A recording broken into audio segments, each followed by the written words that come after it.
Монгол Улсын ерөнхийлөгчийн сонгуулийн санал хураалтын урьдчилсан дүнгийн талаар сонгуулийн ерөнхий хорооноос өнөөдөр мэдээлэл хийлээ. Тэгэхээр одоогийн байдлаар бүх аймагуд болон нийслэлийн дүүргүүдийн урьдчилсан байдлаар дүн нэгтгэж ирсэн бөгөөд энэ байдлаар бол ерөнхийлөгчийн сонгуульч ардчилсанаас нэр дэвшигч элбэгдэрч 50-23% саналаар бол ялалт байгуулсан байна. Сонгуулийн ерөнхий хорооны төв сээрвэрт бол нийтдээ 1896 хэсгийн хорооноос бол бүх мэдээ ирлээ. За ингээд нийслэлийн дүнгээр элбэгдэрч 305,760, Бат Эрдэнэ 217,824, Будул 32,281. За гадаад дахь сонгогчдын санал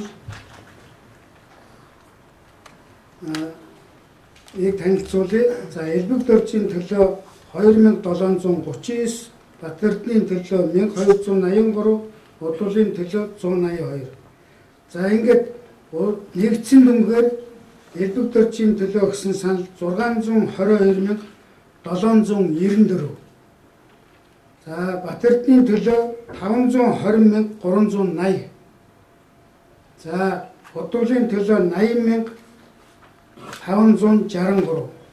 За ингээд хойрон авч үзэх юм бол элбэгдэрч 50,23, Бат Эрдэнэ 41,97, Будул 6,5%.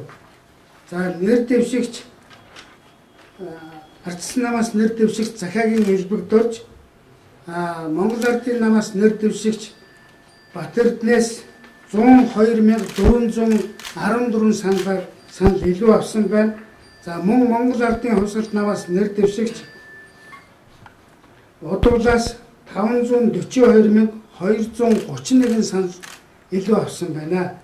За ингээд захиагийн элбэгдэрч бол Монгол Улсын үндсэн хууль, Монгол Улсын ерөнхийлөгчийн сонгуулийн тухай хууль заасан шаардлагыг хангасан ийм урьдчилсан дүн гарч байна.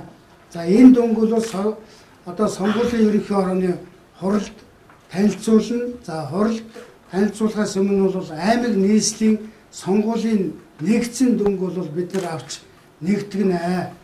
За ингээд нэгдсэн дүнг авч нэгтгэсний дараа сонгуулийн ерөнхий хороо хурлаараа авч хэлэлцээд шийдвэр бол гаргана. За ингээд гарсан шийдвэрийн дагуу бол улсын их хурлд бол нэр дэвшиж сонгогдсон